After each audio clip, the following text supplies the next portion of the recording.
엉덩관절 벌림의 역할과 기능에 대해서 보도록 하겠습니다. 엉덩관절 벌림 근육은 당연히 엉덩관절 벌림 작용입니다. 우리가 생활하는 일상생활에서 보통 다리는 체중을 많이 지지하고 있습니다. 즉, 체중을 지지할 때 엉덩관절 벌림 근육이 어떻게 기능하는지에 대해서 보도록 하겠습니다.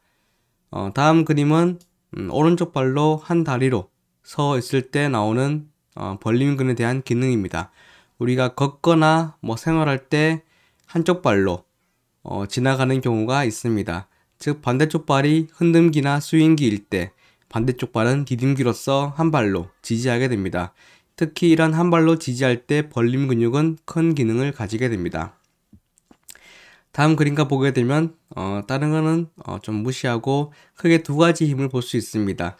중력에 의한 체중에 대한 힘과 근육에 대한 힘을 볼 수 있습니다. 먼저 중력에 의해 체중은 엉덩관절 안쪽으로 떨어지기 때문에 골반이 떨어지게 만드는 힘을 가지게 됩니다. 우리가 이러한 힘을 버티고 경적 평형을 유지하기 위해서는 엉덩관절의 벌림 근육에 대한 힘이 필요합니다. 즉 엉덩관절에 대한 벌림 근육의 힘과 이 체중의 힘이 서로 맞다면 정적인 평형을 유지할 수가 있습니다. 자, 이러한 두 가지 힘은 결국 밑으로 가는 힘을 만들게 되어 있습니다. 이 두 개의 밑으로 가는 힘은 뉴턴의 제3법칙에 의한 작용, 반작용에 의해서 다시 올라오려고 하는 작용력을, 반작용력을 가지게 됩니다. 이러한 반작용력은 결국 체중의 힘과 근육의 힘의 합을 이라 볼 수 있습니다. 이러한 반작용력은 관절로 올라와서 관절 반작용력을 만들 수가 있습니다. 자, 모멘트 팔을 보도록 하겠습니다. 자, 엉덩관절 벌림 근육보다 체중에 대한 모멘트 팔이 더 큽니다. 즉, 체중에 대한 모멘트 팔이 크다는 것은 결국 EMA가 IMA보다 크다는 겁니다. 체중에 대한 힘이 더 효율적으로 밑으로 내리기 때문에 근육은 보다 더 큰 힘을 요구받게 됩니다. 즉 벌림 근육은 체중의 약 2배의 힘을 생산하게 됩니다. 자, 관절 반작용력은 아까 봤던 것처럼 벌림 근육의 힘과 체중의 합이라고 볼 수 있습니다. 이러한 반작용력은 체중의 약 2.5배 정도 발생되어집니다. 이러한 반작용력은 우리가 걸을 때는 체중의 약 3배에서 4배까지 증가하고 계단이나 좀 더 활동적인 생활을 하게 되면 5배에서 6배까지도 증가할 수가 있습니다. 자, 수파인 브릿지라는 운동이 있습니다. 누워서 엉덩이 드는 운동인데 이 운동을 한 다리를 든 자세에서 시행한다면 체중의 약 3배에서 엉덩관절 반작용력을 만들 수가 있습니다. 걷기 동안 만들어진 힘과 유사한 패턴을 가지게 됩니다. 이건 우리가 참고로 알고 계시고 뒤에 한 번 더 언급하도록 하겠습니다. 이러한 관절 반작용력은 물론 과도하면 염증이나 관절에 대한 압박으로 퇴행성을 가중시킬 수도 있지만 적절한 압력은 넙다리뼈 머리의 안정화, 관절 연골의 영양 공급에 대한 보조, 성장기 발달을 위한 자극으로 좋은 이점을 만들 수가 있습니다. 자, 엉덩관절 벌림은 이처럼 중요한 기능을 가지기 때문에 엉덩관절 벌림이 약해질 때 어떠한 현상이 나오는지도 우리가 알고 있어야 됩니다. 대표적인 엉덩관절 벌림 근육으로서는 중간 볼기근이 되겠습니다.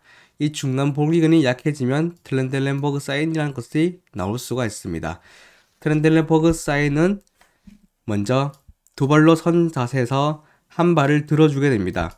한 발을 들어주게 되면 버티는 근육은 어느 쪽이죠? 네, 디딤기하고 있는, 지지하고 있는 쪽입니다. 즉 왼발을 들었다면 오른쪽 발이 테스트하는 분절이 됩니다. 자, 왼쪽 발을 들게 되면 우리가 오른쪽 중간 볼기근이 버티게 되면 평형을 유지할 수가 있습니다. 하지만 오른쪽 근육에 대한 약화가 있을 경우 든 다리에 대한 골반이 밑으로 떨어지게 됩니다. 이러한 현상을 우리는 트렌델렌버그 사인이라 부릅니다.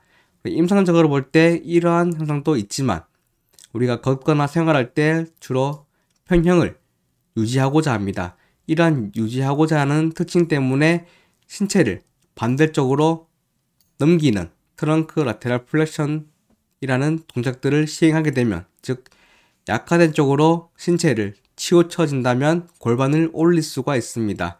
우리는 이런 것들을 보상적인 트렌델렌버그 사인이라고 부릅니다. 임상적으로는 이러한 것들을 우리가 많이 확인할 수가 있습니다. 한 발 들 때 우리가 어깨가 어디로 이동하는지, 신체가 어디로 이동하는지 전반적인 모습을 볼 수 있는 눈도 가져야 되겠습니다. 이러한 엉덩이관절 벌림 근육이 장기적으로 약화되어진다면 걸음걸이에 대한 편차, 한쪽 다리로 서기 어려움, 자세 불안정성, 무릎 높다리 통증 증후군, 요통, 무릎의 안전성, 넘어짐, 발목빔에 대한 증가되는 위험을 만들 수가 있습니다. 이와 같이 중간볼기근에 대한 활성도가 매우 중요하게 됩니다. 중간볼기근은 우리가 걷기와 일상생활에 있어 중요한 근육으로서 기능을 가지고 있습니다. 우리가 이러한 중요한 기능을 가진 중간볼기근을 강화시키기 위해서 두 가지 운동을 우리가 볼 수 있습니다. 먼저 중간볼기근을 직접적으로 활성화시킬 수 있는 옆으로 누운 자세에서 엉덩이가 드는 엉덩이 들기 교각 운동이 있습니다. 또 하나는 앞서 봤던 것처럼 유니라테랄로 교각 운동을 시행하는 운동이 있습니다. 자, 이러한 운동은 앞서 봤던 것처럼 관절 반작용력이 걷기와 서 있는 것과 같이 매우 유사한 압박력을 가지게 됩니다. 이러한 압박력을 가지기 때문에 재활 초기에 보다 효율적으로 사용할 수 있는 운동이 되겠습니다. 이러한 운동들을 우리가 조금 더 상세하게 분석해 보도록 하겠습니다. 그림과 같이 왼쪽 다리로 지지하고 오른쪽 다리를 들 때 나오는 동작들에 대해서 보도록 하겠습니다. 오른쪽 다리의 펴과 왼쪽 다리에 대한 엉덩이관절 펴을 유지하기 위해서 큰 볼기근과 중간 볼기근의 중간 뒤섬유가 활성화되어져야 됩니다. 즉 왼쪽 다리로 버티기 때문에 왼쪽 다리의 중간 볼기근의 중간과 뒷섬유가 활성화되어져야 됩니다. 엉덩이관절 펴 작용에 있어 큰 모음근은 큰 토크를 가지게 됩니다. 앞서 봤던 것처럼 큰 모음근의 뒷섬유는 힙 조인트의 펴 토크를 만들 수가 있죠. 이러한 큰 모음근에 대한 강력한 모음이 발생될 수가 있습니다. 이러한 모음을 중지하기 위해 중간 볼기근의 중간 섬유에 대한 활성도가 요구되어집니다. 또한 엉덩이관절을 들기 위해 처음 자세에서 엉덩이관절을 들기 위해 안쪽 돌림 토크가 필요합니다. 또한 든 골반을 버티기 위해서 안쪽 돌림 토크가 필요하게 됩니다. 든 골반은 중력에 의해서 밑으로 내려가려고 하는 힘을 가지게 됩니다. 이는 반대쪽 엉덩이관절에서 결국 가쪽 돌림 토크를 만들게 되므로 지지하고 있는 다리에서는 안쪽 돌림 토크가 되어야지 골반을 들 수가 있습니다.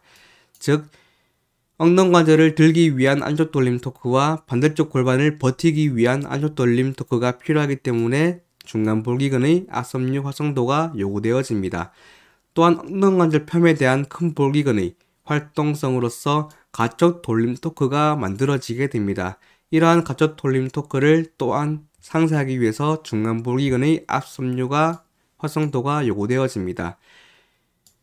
첫 번째 그림과는 다르게 두 번째 그림은 여러가지 기능적으로 중간 볼기근이 활성화되어지는 것을 볼 수 있습니다. 즉 중간 볼기근을 초기에 재활할 때 왜 슈파인 브릿지 유니라테랄 자세가 더 효율적인지를 알 수 있는 면목입니다. 이러한 자세한 운동들은 우리 임상에 나가서 배울 수가 있습니다.